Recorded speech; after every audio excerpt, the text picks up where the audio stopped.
What was Hong Kong of the 1980s like as a teenager? Come wander the crowded streets of the so-called Pearl of the Orient in its last full decade as a British colony with my friend, Dr. Tushar Salukhe.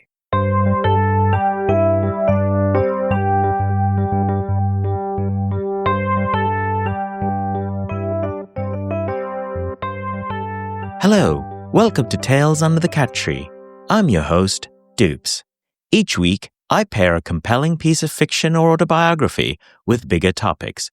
Words create the worlds we live in, and stories provide a lens into understanding history, technology, or business by connecting personal narratives to the wider picture. Subscribe at tales.dupes.ca for more original writing and engaging interviews. Recently, I was cleaning an attic full of memories, cards, and letters. Amongst the items were letters that my friends and even one teacher had written to me right after I finished my A-level exams at South Island School in Hong Kong in 1992. One of those letters was from Tushar Salukhe, with whom I went to school. Tushar and my other brother from another mother, Sung, have been my lifelong friends, and of the two, Tushar has known me the longest. It was he who coined the nickname Dupes that I go by.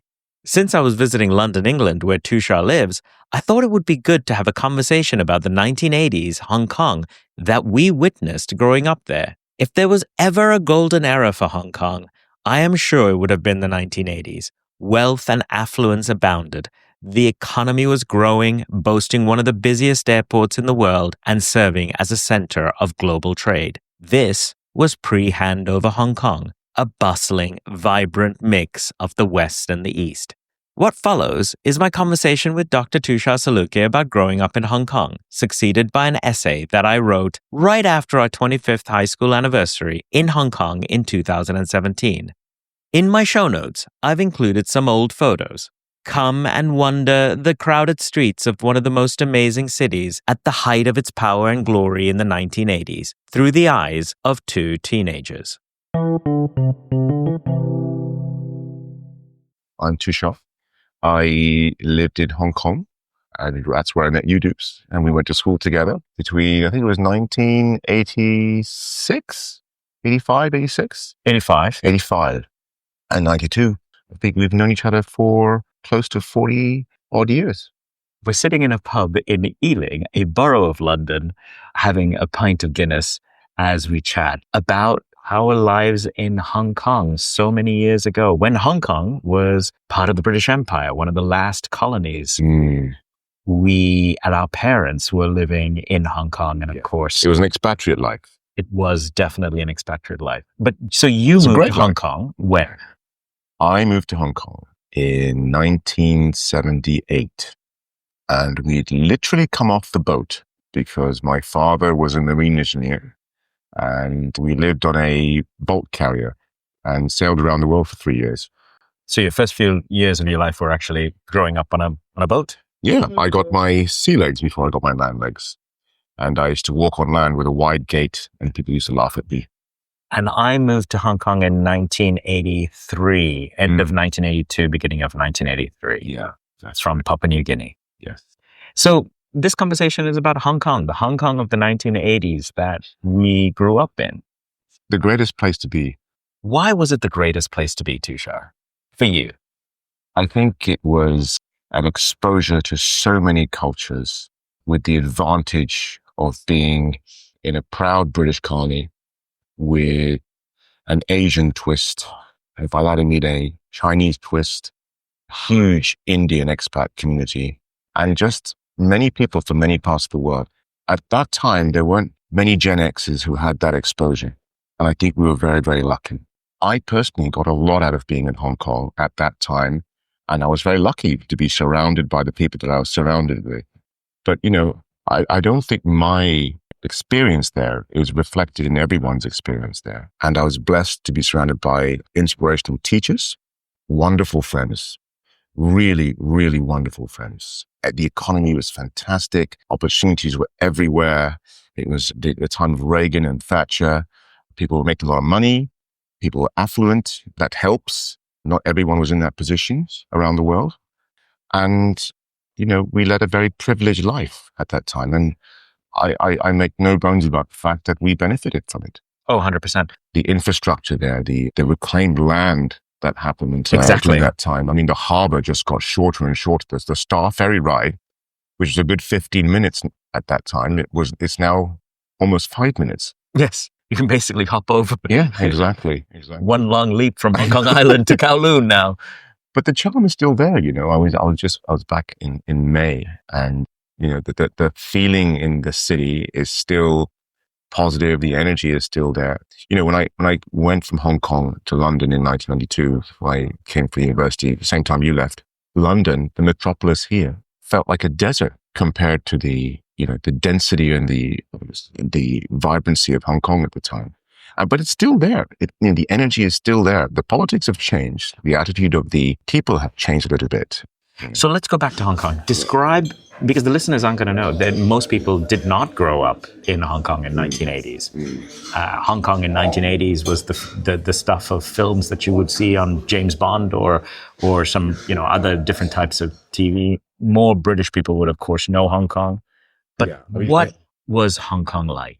Hong Kong, for a child, was safe. I mean, you could walk in the street at 3 o'clock in the morning at the age of 10. Not that you would, not that we did. And even when we were older and we were out late, it was a very safe place to be.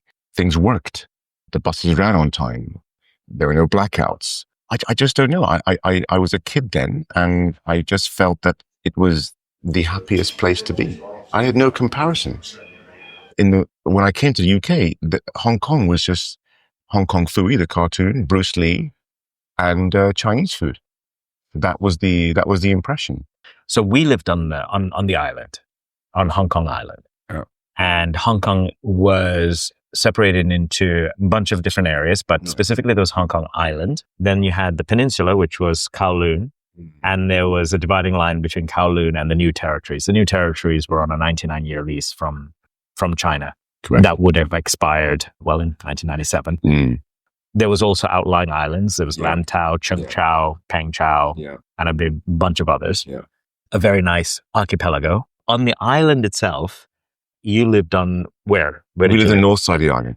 It was a suburban area, lots of schools, lots of greenery, lots of parks. But a suburban area in Hong Kong isn't what you would expect in the UK or North America. It's high-rise buildings. We lived on the 17th floor. I lived on the 21st. Here you are. These are massive communities of buildings that are just strewn across the area. And there were trams, the famous Hong Kong trams. I'll have to put some pictures on my show notes, which I think they were like 10 Hong Kong cents for a ride or something. Yeah. I remember 20, but yes. Something like that, 20, yeah. And double-decker buses we talked about today. This is funny. When you vocalize it like that, it comes back. These are all things I took for granted, and I don't appreciate that your listeners probably have never seen a double-decker bus, some of them. And, indeed, people came to Hong Kong just to see the double-decker bus because they couldn't make it to London to see the double-decker bus. So, and it was a very hilly island, wasn't it? There was no land, flat land for development. And if you look, there was cars. Yeah. And a lot of the cars were on the Hong Kong Island would, of course, be the red taxis, these boxy Toyota Corolla taxis that they have actually kept the same design even since. They even look the same on the inside, covered in plastic seats, bench seats covered in plastic. God knows what happened on those seats. Little mini buses. Mini buses, absolutely. Those green little mini buses that were going around the island. Yeah. The streets would be covered with fluorescent neon lights that hung outside to show what the shops were. Every corner was Las Vegas. Yes. Yes, absolutely. And the street walks were covered with people always. You learned how to navigate people as much as buildings. And it was like that every day, every night. And into the wee hours, they say many cities never sleep, but Hong Kong definitely didn't sleep. And it's a city that you smell, you hear, and you see. It just evokes every single sense every time you go out. And that's just I found that just wonderful, that you can actually live, breathe, and smell a city like that. Those hawkers frying those crab balls diesel. Definitely diesel. Diesel everywhere. Yeah. And there was a humidity in the air that you could always smell. Yeah. It was a humidity that almost sapped the energy out of you. Yeah. So all of that sort of sensory overload is what you feel in Hong Kong. Whether you're downtown or in the suburbs, you feel that. It's such an amalgamation of things that it's difficult to tease out one that really, really stands out, you know. I remember the adverts, or the commercials on television. I recently went to YouTube and just looked up some of the old ads. They were hilarious. They really played on the Chinese accent. We wouldn't be PC these days. And the Weather Channel, the Weather Report with Freddie. Do you remember Freddie used to walk? My goodness, no. Yeah? The little cartoon characters to walk out. Oh, yes. Yeah? That's right. Yes. And the sun used to come out and used to go, and he put his sunglasses on. And then the clouds used to come over and to go, all those little things. I forgot about that. Yeah. Totally forgot about that. Yeah. But the interesting thing about it is that the cultures of both US and UK and Australia were combined in this one place. I didn't feel the Australian culture much at all, but certainly the US culture, because it was beamed into your television set. I'm sure it was the same around the world. And it was a British colony and it was Chinese country. So all three cultures were mixed just beautifully there. And that reflected in our peer group as well, didn't it? It was a peer group, but also our teachers. Our teachers hailed from the US, Britain. Okay, so the melting pot of the different cultures in Hong Kong. I think it helped me understand both Atlantic coasts in terms of their cultures when I left. Do you feel that way? Yeah. Not so much. Not so much from the people that I met day to day. I mean, with the people I met day to day, I understood South Asian culture, Chinese culture, and British culture, certainly. But the American-Australian culture was all through media at the time. The only media, which was the newspapers and television. I knew we were all destined to either go to North America or Britain. 90% of us did. Very few of us in our school, in English Foundation School, stayed in Hong Kong or went elsewhere. And that was because it was a system of British education. If you were an expat, you really didn't have much choice to either just go to a local Chinese school, you had to be fluent in Chinese. And then, frankly, at the time, your options were limited as to where you could go. Or you went to the English Schools Foundation. Yeah, your paths were really set to either go to the UK or US. And those are the two dominant cultures there, I think. Let's talk about different places in Hong Kong. So there, on Hong Kong Island, so there was the Happy Valley race course. So my hangout, as you know, was Wan Chai. Wow. So Wan Chai was where Southern Playground was. Southern Playground were the 4 basketball courts. Sports was a massive part of my life. And I used to play basketball. So that's where our tournaments were. That's where you can get the best street food. And yeah, lots of shopping there, lots of good places for young people to hang out. And then next door was Causeway Bay, happened to be where we first lived when we arrived in Hong Kong. Most of my ventures outside were to do with school at the time. We would spend a lot of time on the peripheral islands. As a sail a lot at the time. The English Schools Foundation ran a bunch of different schools. Yeah. High schools, there was on the island was Island School, KG5, and South Island School. Yes. And then there were primary schools. You and I did not go to the same primary school. I went to Bradbury Junior. You went to Quarry Bay. Yeah. From there, we ended up both at South Island School. What was our school like when we joined South Island School in 1985? It was a very compact building, 6 or 7 floors. We had an outdoor swimming pool, 2 open court sports concreted or asphalt places, and 1 covered up. Nice school hall and a refectory. And each year was on its own floor. So was that right? Well, was it? Can't remember. Or was it that each house had its own floor? Each house had its own floor. That's what it was. Okay. Yeah. Each house had its own floor. And so you and I were in Schweitzer. And the other schoolhouses were named also after famous people. Yeah, there was Tolstoy, Jefferson, Aylward, and Hillary. That's all I can remember. There was, of course, the 7 years, of course. There was upper 6th and 1 to 5, then lowest of emphasis. Yeah, as the years went by, of course, in 3rd form, we got to make some choices. 4th and 5th form, we got to make more choices. We had our GCSE O-levels. Yeah, we had GCSE. We didn't do O-levels. O-levels had been phased out. And we made the choice between year 3 and 4 and had taken those choices in year 4. And between year 4 and 5, we did our GCSEs. We didn't do team sports, I believe, until year 2 or 3. But I was always about team sports. I didn't really enjoy the individual ones. Didn't really enjoy swimming. Cross country was a disaster. In cross country, we had to run through the catchment area that was behind. And the catchment area is that Hong Kong had hills. And of course, the water needed to be caught in ditches and then taken to reservoirs. Correct. So there were paths along the hillside outside of the school. Correct. As our school was on a Nam Phong Road. Yep. And overlooked the south side of the island. Yes. We ran over an unprotected viaduct, basically. And then we ran through forest. And I loved it. The fact that we could do it. I didn't like the activity, but the fact that we could do it. And if I could allow kids to do it now, I would. But it would never pass any health and safety procedures today. Because you could have easily fallen into the viaduct. You could have easily, and I did, trip over a root and break my arm. I spent the entire time looking at the back of Paul Aylin's head because he was the fastest one who always passed everyone. It's okay. Yeah. I spent most of the time right at the back. I couldn't see anyone. I just thought everyone had left. And what I remember from the 1980s as a kid, you watch a movie like The Goonies, where the kids were going off doing whatever. Yeah. Our lives were pretty much like that. Yes, absolutely.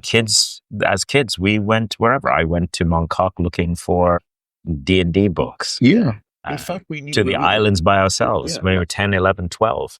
There was a thing that we used to do on the weekends, which was going out to the peripheral islands on the little junks. We'd hire a junk and have a sort of a Sunday excursion to one of the peripheral islands and stop, have a nice seafood lunch and come back. I mean, it sounds really sort of Saint-Tropez and, aristocratic, but it totally is not. Any Joe Blogs could have done it and does. So the seafood was amazing. The seafood was absolutely amazing. Swimming in that water was fun, but it had some health implications. So that was always nice. You could go anywhere. You could do anything. There's a real sense of freedom. Teachers. We had some great teachers.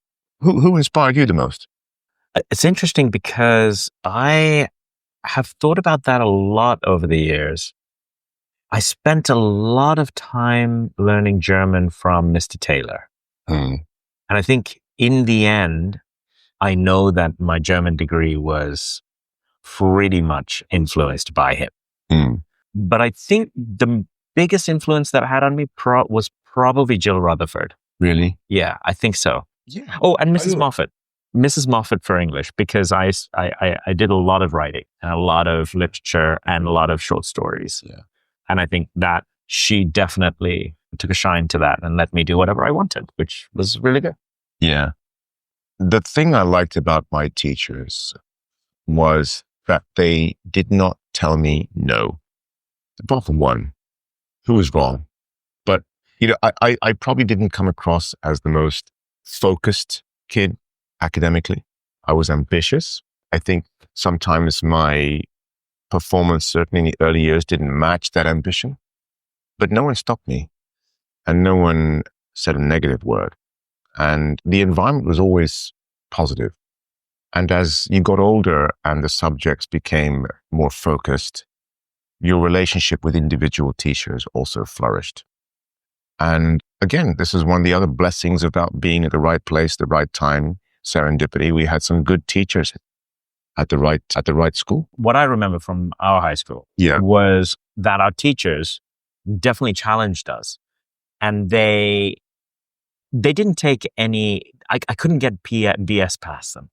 Basically, they would see through that and they would go, no, do it better. And they forced me. In some ways, they made me a better person because they forced me to think differently and think more harder and challenge everything. Yeah. Look, I think the teachers are a product of the curriculum and societal expectations of what children deserve, in inverted commas. And that has changed. And it's changed fundamentally because I truly believe the Gen X came from a fundamentally meritocratic system. And that system has now changed. How so? I think there has been a drive to force a leveling of the playing field. And while that is right, and while every child should be afforded an equal opportunity, that does not mean the result or the outcome is always equal. And today, I think teachers are under pressure to make more of the outcomes and the results equal. And that ties their hands. And they could be excellent teachers and believe that it should be a meritocratic process, but they are forced to think otherwise. And those are the pressures on teachers today. And this is one of the reasons I value Hong Kong and what we went through and the toughness of it that you mentioned, not getting away with BS. Yeah. Being called out for BS. Heck, in PE, even though I pretty much failed PE every year, I still didn't get a pass. I still had to continue doing it. I still had to learn how to swim. I still had to, yeah. So let's think about the 25th anniversary. So in 2017, we all gathered in Hong Kong. Well, not all. A large portion of us managed to make it to Hong Kong for our 25th anniversary, which was amazing. And in fact, I think our year just seemed to have the most, a larger group of people than other years. And I have written about why I think that year was special compared to other years. But of course, it's very subjective. How special was that 25th anniversary for you? Incredibly special. I had built it up in my heart and my head to the extent that it was bound to fail, but it lived up to all expectations and more. And I must say, credit to the organizer. Is it Pia Wong? Unbelievable. I mean, this was the reunion of all reunions, I'm sure. Having spoken to people who have had sort of, little reunions here and there, this was absolutely amazing. I mean, a tour of the school, again, in its new, all singing, all dancing, rebuild. I mean, I was blown away with what it was. I mean, I specifically mentioned our school had an outdoor swimming pool, and now it's indoor because there's a massive block built on top of it. It had a production studio. The labs were state of the art. I mean, it was brilliant. And then there were multiple dinner occasions. There was the junk trip again, sporting events. I mean, it was fantastic, absolutely fantastic. But going back to your original question, why was our year special and why did we have such a big turnout compared to other years? I'm not clever enough to know, but I just think it was potluck. It was potluck. Look, if you had been born 2 days later, you might have been in the lower year, okay? And you would have had a different experience. But we just happened to be, as I said, I keep saying this throughout this whole interview, right place, right time. And that's all I can tell you. I mean, I'm sure you have another explanation for why our year was so special, but it's actually completely the same. It's right year, right time, right people. And I think the reason why it was the right year, right time, right people happened to also be that many of the parents who came in that time period, their contracts, many of them worked for different multinationals or the government of Hong Kong, in the case of my dad. And their contracts were coming up due pretty soon because, of course, they had been told pretty immediately that you are not citizens of Hong Kong. You're going to be leaving. Yeah. And we all knew we were leaving. Yeah. And some of the older year might not necessarily have had that. Some of the younger year definitely did, but they may not have matured at the same time.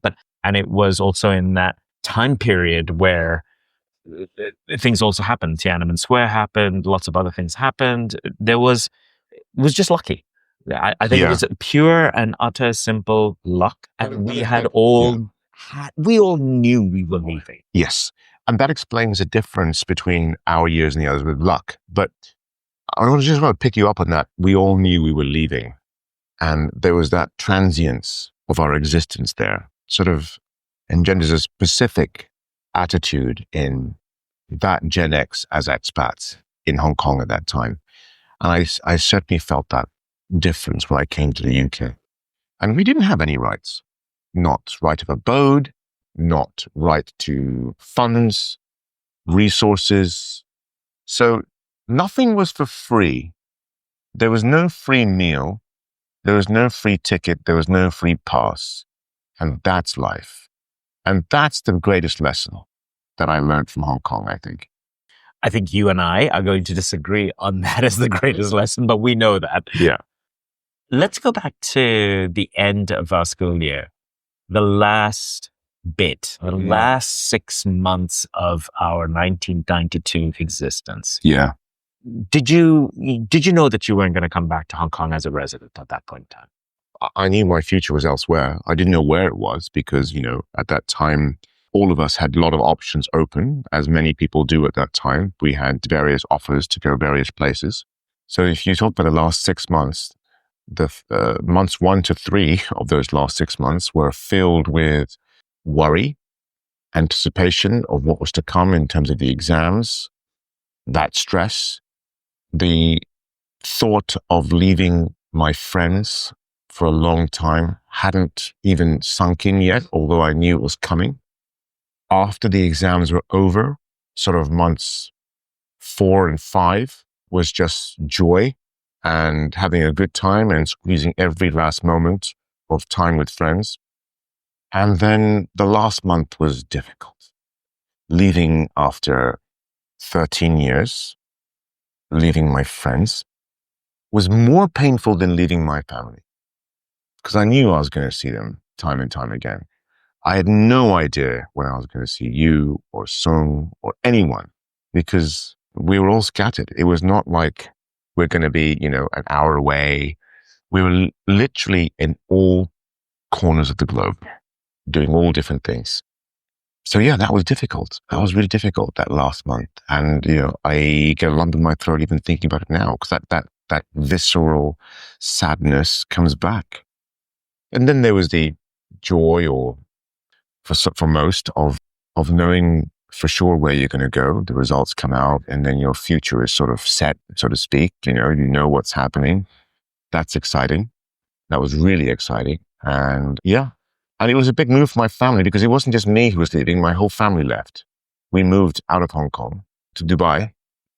And that's because there was a very uncertain future in Hong Kong. In 5 years, it was going to be handover. And it was a great unknown. So yeah, that was the last 6 months for me. What about you? Pretty much the same. Not much different. But I do remember that you were the last to leave Hong Kong. That I actually remember. Yeah. Because many of the families moved back in late August. Yeah. And you came to say goodbye to me. I remember that. You came to the airport to wish me well. Yeah. To tell me what it was like when you arrived in the UK. What did it feel like? Okay, all the different things that you saw. It was not a completely alien experience because the summer before I came here, we actually made a trip to the UK to actually check out the places that we were going to apply to. So I'd been up and down the country looking at universities. So I knew what the geography and I knew the climate and I knew what it looked like. And then I had to fly back again that winter for the interviews. So I'd made this trip before. For me, it wasn't such a big deal. But culturally, coming to mingle with people in the UK, the thing that struck me most was how some cultures stuck to each other and didn't mingle very much, especially the South Asians. There was not much interaction with the local Caucasian peers. There was some, but you have to understand that, in the early 90s, they had just come out of a very difficult 70s and 80s where there's a lot of racial tension in the UK. And that's not something that I was exposed to much, and that's something that I learned later. So I understand how they feel or how they felt at the time. But things are better now, much, much better, I think. And I built some wonderful friendships here as well, and that's because you learn to get on with people. And that's what we learned in Hong Kong, to get on with people, I think your answer to your question is much more interesting than my answer to your question. Well, the story I say is you and I grew up in a society that was always on. There was never a time when the lights went out. As you said, if you could describe a city that never slept, well, that was definitely Hong Kong. And that meant it was always lit. There was never a time where I saw the stars. And I landed in St. John's, Newfoundland. And then I was picked up by the folks that I was staying with. The first question I asked, and for those listening who are from St. John's, this was actually the old St. John's Airport, and it opened up into a side of Torbay that basically wasn't the city. The lights went away, and the only time I'd experienced no light was in Sri Lanka. And to me, Sri Lanka was this world away country that was nowhere near as advanced as Canada. And my first question was, and I remember asking this question because I remember the silence in the car when I asked the question, is there a power outage? Brilliant. Because for me, this was so alien. Yeah. But then it was very different as well. In Hong Kong, nobody looked at you in the face and talked to you. In Newfoundland, everyone did. Yeah. Everyone actually paid attention to you, and everyone actually asked you, how were you doing? And actually meant it. When I was there in Newfoundland, when I saw you, I think it was 1998, it's the first time I had seen the sky completely untouched by light pollution from the city. And I could not believe I was looking at the Milky Way, watching shooting stars and satellites whiz by. That's Newfoundland. So anything else about Hong Kong between 1980 and 1992 that is something that you want people to remember, people to think about? Hong Kong, it's not about anything physical about the city or the actual geography of the place. Hong Kong rewards hard work. And that's really what I took away from. I truly believe that's lost today. There was no something for nothing culture in Hong Kong. And I think that's reflected in most cities in China. And Hong Kong is now just a city in China. A very important city, a very powerful city. It always was. I suspect it always will be. And if you ever have the opportunity to go, go. And if you ever have the opportunity to stay, stay. And that's what I'd say about Hong Kong. Thank you very much for coming on the podcast and talking about Hong Kong, Tush. It was my honor and a pleasure. Thank you for inviting me. The following is an essay I wrote right after our 25th school anniversary in 2017. In 1992, an eventful and historic year like every other year in human history, a group of Hong Kong teenagers bid farewell to each other and scattered to the four winds. To the eyes of any stranger, this group of teenagers was probably no different, no more remarkable, and no more special than any other group facing the end of secondary school and embarking on their life journeys.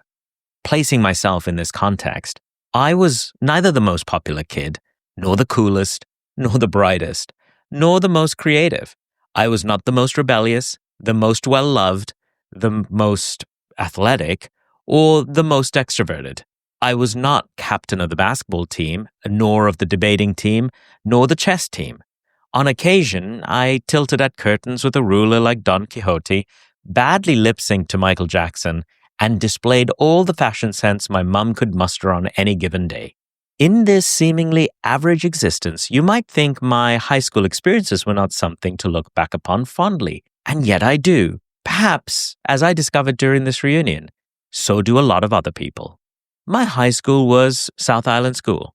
It is perched on Nam Phuong Road, looking out upon Repulse Bay, Hong Kong, and backed by a steep hill where we were forced to run cross-country. When I attended the school from 1985 to 1992, we had about 1,000 students divided into 5 houses: Aylward, Jefferson, Hillary, Tolstoy, and of course, the best, Schweitzer.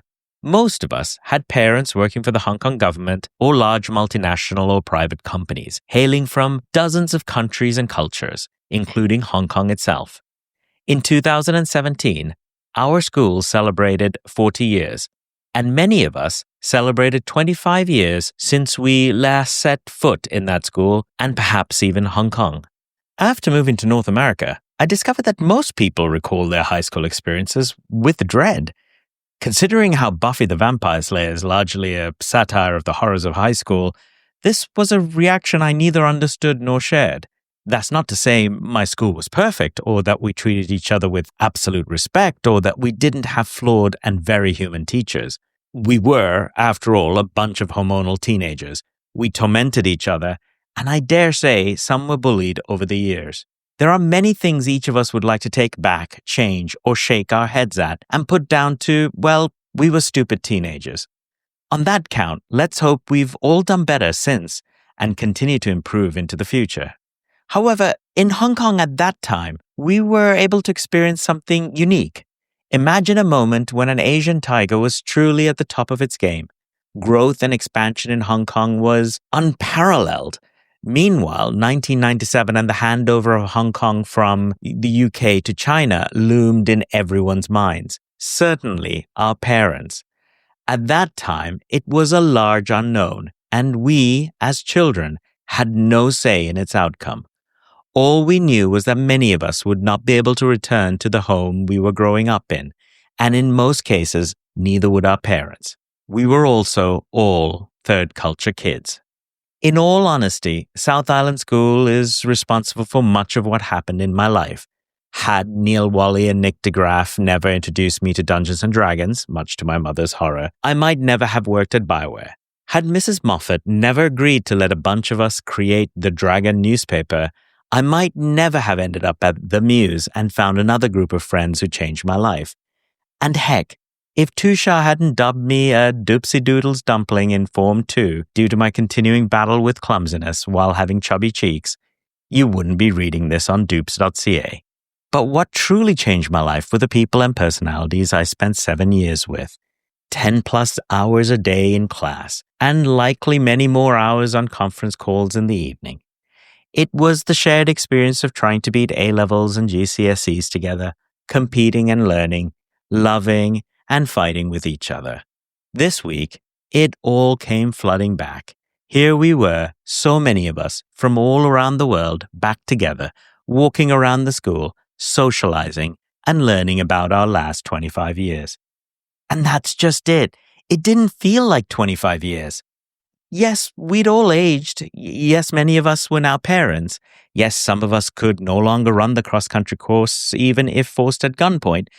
But we were fundamentally the same people, just older, more confident, relatively speaking wiser, and frankly, all around, better. Old rhythms forged through shared history allowed us to push past the awkwardness of both time and space. We weren't strangers. What I saw in each person was pride, not just in who we had individually become, but in our schoolmates. We had endured 25 years of failures and successes, of being beaten down and rising back up. For many of us who had strict parents, this was the first time we all socialized with a drink or two, or heck, danced in Lang Kwai Fong. We were, I felt, the group with the biggest laughs and the warmest hugs. We weren't reminiscing about a great shared past, because, frankly, the details escape us due to advancing years. Much of it was simply the history of teenagers. Instead, we laughed and just, quote-unquote, were, for the first time in 25 years, with nothing to care about but each other, just as we used to in the refectory between classes.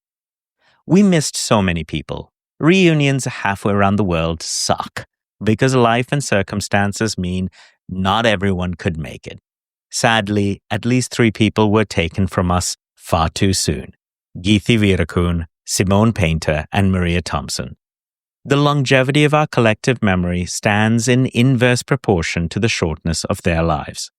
This trip back to Hong Kong was a trip of personal discovery. They say that to know oneself, one must revisit one's past, not to idolize or regret it, but to reflect on the lessons refracted into one's present self. If that's the case, I learned that my South Island School family is much larger, more diverse, and more beautiful than the fragments of my memory could capture. I am incredibly fortunate to have you all in my life. This is my love letter to the class of 1992. Thank you, South Island, for bringing us together then and now. Thank you to my dear friend Tushar for the interview. I hope that it was a fun trip down memory lane for all of us. It is remarkable to me that the 1980s Hong Kong is now as far back to us today as the 1940s and 50s were for us back then as children.